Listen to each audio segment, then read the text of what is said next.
Bonjour les amis, bonjour les cryptopreneurs, c'est Christian et bienvenue sur l'ère affranchie. Nous allons couvrir rapidement les informations sur les crypto-monnaies et la blockchain. Je suis en train de présenter certaines informations sur CoinGecko. Analysons CoinGecko rapidement. Au niveau des nombres de projets en circulation, nous sommes déjà à presque 14 500. Faites attention les amis, j'insiste sur ça. Plus de 95% de ces projets sont des scams, ok? Même si ce ne sont pas des projets qui sont spécialisés dans les scams, néanmoins, la majorité de ces projets mourront pour plusieurs raisons, ok? Et il faudra comprendre que quand on se lance dans certaines aventures, quand on se lance dans certains projets, quand on se lance dans l'exploration et l'innovation, la majorité des projets meurent. Donc, 95% de ces projets mourront. En investissant, il faut faire vos recherches et vous assurer que vous positionnez sur des projets à forts fondamentaux, sur des projets qui ont des très bonnes équipes et sur des projets qui ont une certaine utilité, ok? Sur des projets qui essayent d'innover. Et aussi, vous assurer que ces projets ont assez de fonds pour pouvoir résister et persister dans la continuité et dans le futur, ok? Donc, c'est très important de prêter attention à ceci. Au niveau de la capitalisation totale des crypto-monnaies, nous sommes à plus de 2765 milliards de dollars.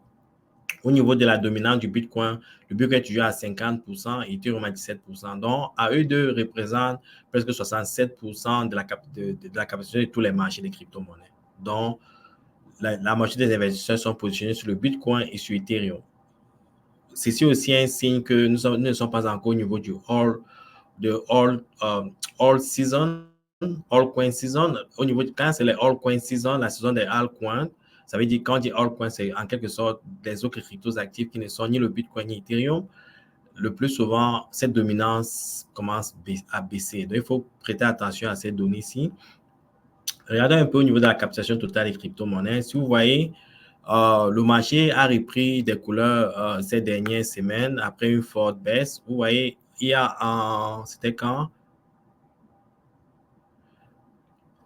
En novembre 2021, quand nous étions au pic du bull run, nous approchions de 3 000 milliards de dollars de captation totale. Aujourd'hui, vous voyez, on s'en approche inéluctablement. Nous sommes dans le bull run, les gars, ne vous y trompez pas. Nous sommes dans le bull run, mais nous ne sommes pas encore dans le bull run parabolique stratosphérique. C'est une question de temps. Il faut que certaines données se mettent ensemble, certaines variables se mettent ensemble, certains facteurs se mettent ensemble pour qu'on puisse voir ce boron-là. Je vais expliquer les facteurs qui devraient entrer en considération pour que vous ayez une idée quand est-ce que ce boron pourra se réaliser. Mais c'est pour bientôt. Il y a beaucoup d'événements qui vont déterminer ou bien influencer ces variables-là. OK? Donc, on va regarder maintenant au niveau de certaines crypto-monnaies qui performent bien. Vous voyez, par exemple, le Bitcoin est réparti au-delà des 70 000 dollars. OK? Et Ethereum répare presque 4 000 dollars, qui était en quelque sorte son ancien all-time high. Ça s'en approche inéluctablement. BNB performe excellemment bien, les gars. Le plus souvent, quand les gens parlent de crypto-monnaies, ils ne mentionnent pas beaucoup BNB, mais BNB, c'est une monnaie solide. Et depuis des années, BNB prouve que il est ici pour rester. Solana performe bien. C'est aussi un très bon investissement pour le long terme. Pour ceux ici qui se demandent, qui se posent les questions, quels sont les projets à long terme, vous les avez ici. Hein? Voici comme XRP. XRP est ici depuis plus de 10 ans. OK? XRP est dans les top 10 depuis plus de 10 ans. Donc, ce sont des bons projets. Et ton est arrivé récemment. Bon, je pense que la captation est déjà énorme, mais c'est un projet sur Telegram. Telegram a presque 1 milliard d'individus. Donc, en termes d'adoption, c'est un projet à ne pas ignorer. Bon, Cardano a toujours été dans les top 10, mais la valeur de Cardano n'a pas beaucoup influencé depuis le dernier bull. Peut-être parce que, comme Elvis Conjo le dit, c'est un projet basé sur l'académie et les gens n'ont pas la patience d'attendre que les recherches puissent aboutir à certaines réalisations. Donc, c'est pour ça que Cardano n'explose pas, mais dans un futur lointain, Cardano pourra prendre beaucoup plus de valeur. Ce sont des projets à y prêter attention. OK? Chainlink a pris beaucoup de valeur ces derniers temps, 11,1% en 7 jours. Chainlink, c'est l'oracle au niveau des blockchains. Ça essaie de connecter la blockchain au monde extérieur, à l'économie traditionnelle. Donc, c'est aussi un projet à fort fondamental. OK? Donc, en ce qui concerne les cryptos actifs, allons jeter aussi un coup d'œil sur CryptoBubble pour voir où est-ce qu'on se situe au niveau des crypto-monnaies, les crypto-monnaies qui performent bien, des secteurs qui performent bien. Dans les top 100, bon, le marché, c'est ça, la dernière heure, les dernières 24 heures. Vous voyez, il y a les meme coins qui continuent à prendre beaucoup de valeur. Il y a Floki, il y a Bonk, il y a, il y a WIF atteint à 10%, il y a BIM. Et allons regarder au niveau des top 200, 100, 200. Il y a ce nouveau token qui est sorti, Notcoin. C'est un token qui performe sur ton de Telegram. Il faudra, les amis, faites un peu de recherche sur ce projet. C'est un bon projet. Juste pour vous informer, Salarié Affranchi, le groupe, on s'est un peu positionné ici. Donc, faites un peu de recherche pour savoir si c'est bon pour vous. Si ce n'est pas un conseil financier, je ne vous invite pas à aller investir sur notre coin. Et faites vos recherches et savoir si ça match avec votre stratégie. OK? Au niveau des top 300, il y a Magahat. OK? Ce projet-ci est sorti il y a quelques jours et c'est un peu le chapeau de Trump, OK? Et ça a une captation de 239 millions de dollars, les gars.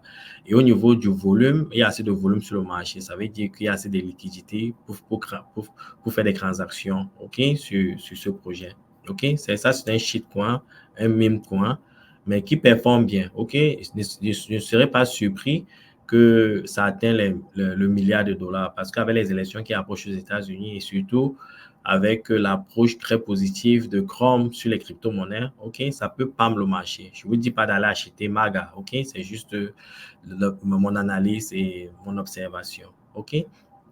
Donc, on peut jeter aussi un coup d'œil au niveau de l'actualité des crypto-monnaies. Et après, je vais faire une analyse vers la fin, OK, je vais faire une analyse pour un peu identifier les facteurs qui pourraient pousser le bourron vers la stratosphère. OK? Avant d'y aller, allons jeter un coup d'œil sur les informations du marché. Un instant.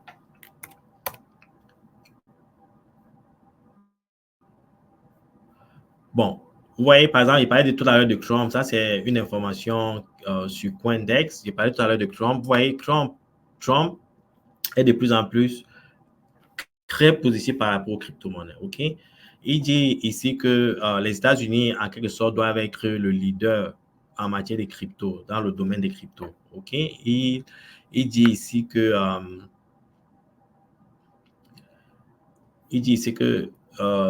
les États-Unis devraient être le leader dans le domaine parce que et qu'il n'y a pas de deuxième place. OK? Donc, Trump est très, très bullish pour les crypto-monnaies et c'est une belle information pour ceux qui doutent des crypto-monnaies, surtout en Afrique, là. OK, les gars, réveillez-vous. Pour ceux qui disent que le crypto-monnaie, c'est le scam, c'est de la narc, c'est du Ponzi, c'est du FAMLA, tous ces trucs-là. Allez les réveiller, les gars, parce que le monde est en mouvement. OK, le monde est en mouvement. Et au niveau de la blockchain des crypto-monnaies, et ceux qui s'y positionnent maintenant seront les gagnants. OK? Il dit ici que I am very positive and open-minded to cryptocurrency company and all things related to this new and bargaining industry. Il dit en quelque sorte qu'il est vraiment très positif et son esprit est très ouvert par rapport aux crypto-monnaies et aux entreprises qui investissent sur les crypto-monnaies.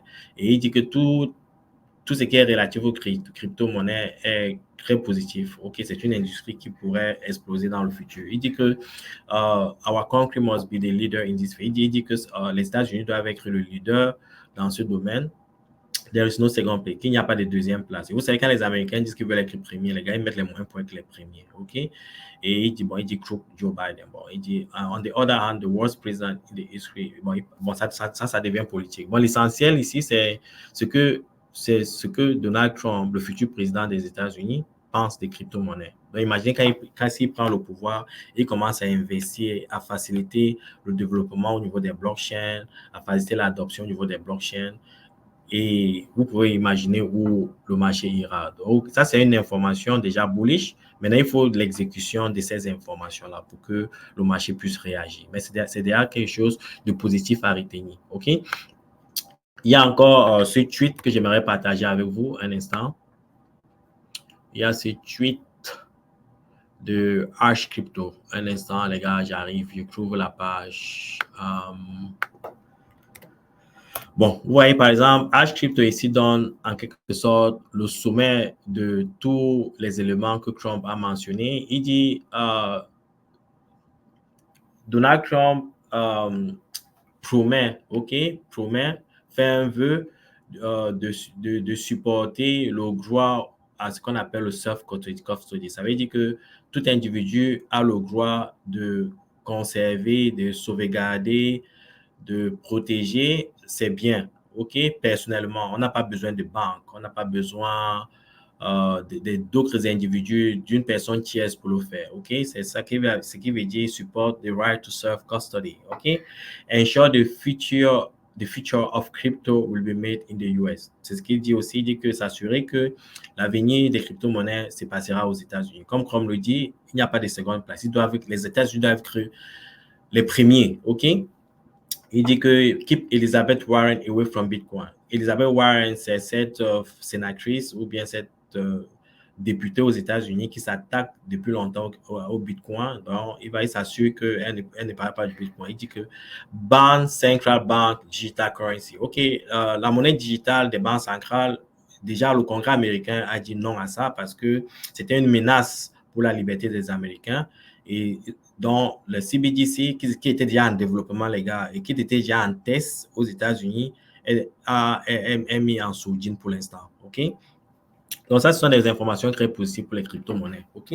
Bon, maintenant, vous devez vous poser la question de savoir, bon, Christian, quels sont les facteurs qui vont pousser le bull run? Nous sommes déjà dans le bull run.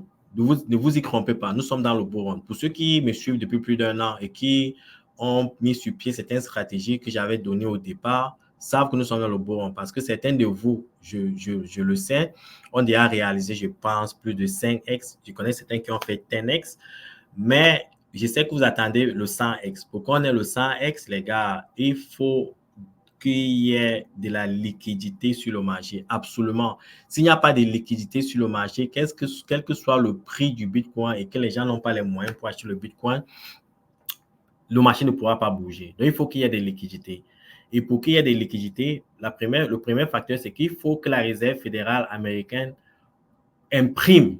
Il faut que le gouvernement américain imprime. OK? Et les gens pensent que le gouvernement américain va imprimer pour des raisons suivantes. La première raison, c'est que les dettes aux États-Unis, la dette du gouvernement américain des États-Unis est je pense, de 31 000 milliards de dollars. OK? Et les États-Unis payent les taux d'intérêt sur 5 milliards de dollars là, et ils paient des milliards de dollars comme taux d'intérêt sur les milliards, milliards, multimilliards de dollars qu'ils ont empruntés. OK?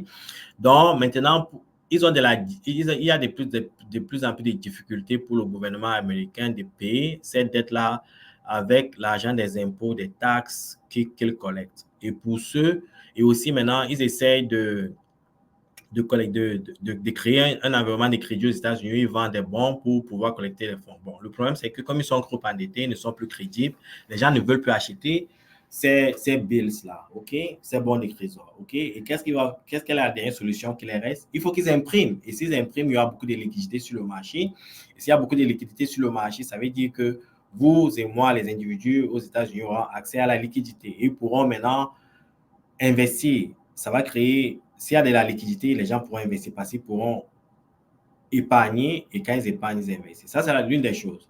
La deuxième des choses, c'est que les gens attendent, c'est que la Réserve fédérale baisse les taux d'intérêt parce que, et c'est aussi un facteur de liquidité parce que si la Réserve fédérale américaine baisse les taux directeurs, ça veut dire que l'accès au crédit devient moins cher, l'accès au coût d'investissement devient moins cher, surtout pour les entreprises qui veulent expandre leur exploitation, qui veulent créer plus d'emplois, ils pourraient emprunter à faible coût au niveau des banques pour pouvoir créer de la valeur pour l'économie. Donc, ces facteurs-là sont importants, OK? Et la Fed le sait. Mais il y a des facteurs aujourd'hui qui font à ce que la Fed ne puisse pas baisser les taux directeurs. C'est parce que l'économie américaine est très forte, OK? Et si l'économie américaine est très forte, donc ça crée en quelque sorte une certaine résistance pour Jérôme Powell de baisser les taux d'intérêt. Je vais partager cette vidéo rapidement. Vous allez un peu suivre cette analyse qui vient du journal de Montréal. Un instant, vous allez un peu suivre ce que la dame dit. Un instant, les amis.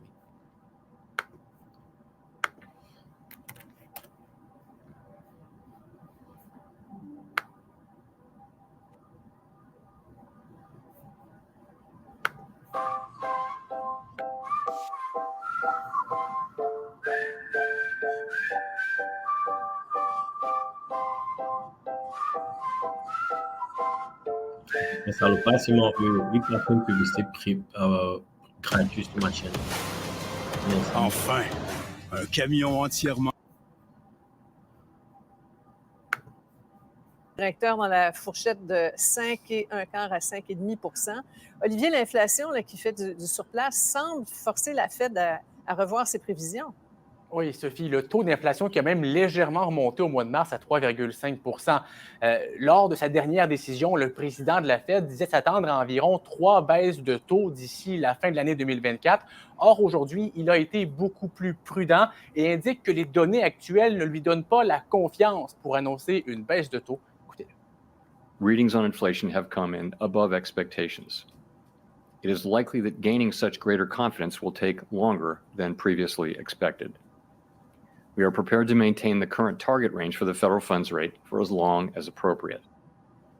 Ouais, est-ce que ça aura un impact sur les taux d'intérêt au Canada?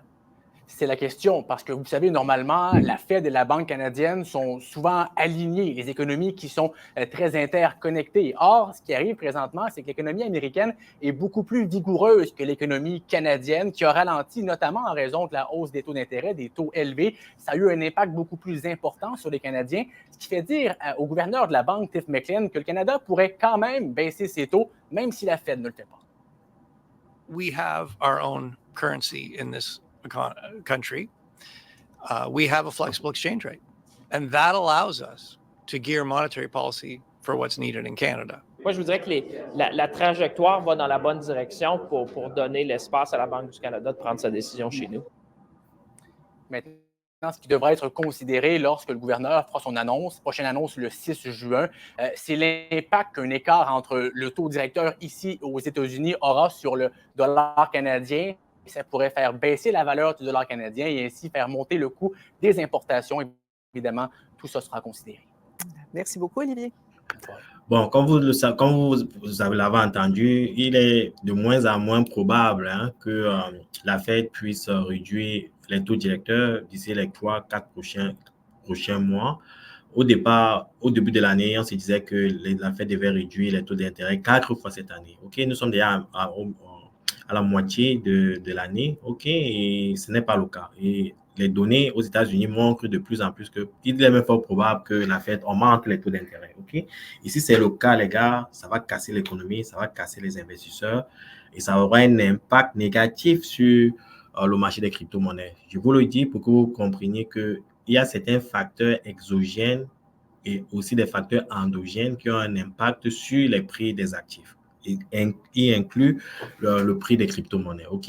Maintenant, certains vont dire, je ne sais pas si j'entends des gens dire que bon, avec les élections aux États-Unis et les démocrates qui sont en peine, ils vont forcer Jérôme Powell à baisser les taux directeurs. Non, les gars, il faut comprendre que la Fed est une institution indépendante, OK? Et il est difficile pour les individus d'influencer cette institution-là. Nous sommes aux États-Unis, c'est une grande démocratie. Ils essaient vraiment d'imposer leur démocratie, OK? Par exemple, la CBDC, la monnaie digitale des banques centrales, vous voyez, a été stoppée aux États-Unis par le Congrès. Donc, ça veut dire que c'est un pays qui respecte vraiment ses lois au maximum. C'est l'un des pays qui respecte vraiment ses lois au maximum. Maintenant, en ce qui concerne ces influences-là, juste pour vous apporter certaines preuves, j'ai trouvé un dossier. Je vais mettre ça en description, OK? Avant toutes les élections aux États-Unis, depuis 2004, OK? Avant les élections, c'était à la réunion de juin, la Fed avait augmenté les taux directeurs de 1,25 points. OK? 1,25 points. Ici, c'est basis point. C'est 1,25, de plus 1,25. OK? En 2008, ils avaient baissé de 0,4. Pourquoi? Ils avaient baissé de 0,4 parce qu'il y avait une crise. Ils répondaient à la crise des subprimes aux États-Unis. Donc, la Fed réagit par rapport aux réalités de l'économie. Ce n'est pas par rapport aux réalités politiques. OK? Et en 2012, en septembre, quand ils ont fait la réunion de septembre avant les élections de novembre, ils n'ont pas changé. Et c'était aussi dicté par les données économiques. OK? En 2016, ils ont augmenté de plus 25 basis points, de 25 points. Ils ont augmenté juste après les élections. OK? Donc, maintenant, les gens se demandent, bon, qu'est-ce qui va passer en 2024? Bon, ça dépend de la réalité économique. Ça ne dépend pas forcément des élections parce que c'est une institution qui est totalement indépendante et ces gens-là ne prennent aucune influence du gouvernement. OK? Donc, il faut comprendre ça et être objectif dans vos analyses et non avoir de l'espoir qu'il y aura baisse ou autre chose. Donc, c'est ce que je voulais attirer comme attention aujourd'hui. Ce qu'il faut juste retenir, c'est la patience. Est-ce qu'il y aura bourron? Oui, il y aura bourron. Quel facteur va pousser ces éléments-là? Il faut qu'il y ait de la liquidité. Il faut que les gens aient de l'argent pour investir. OK? Donc, soyez juste patient et restez focus. Et si vous avez des questions, vous savez comment me joindre. Je vous souhaite une bonne soirée ou une bonne journée, dépendamment d'où vous vous trouvez.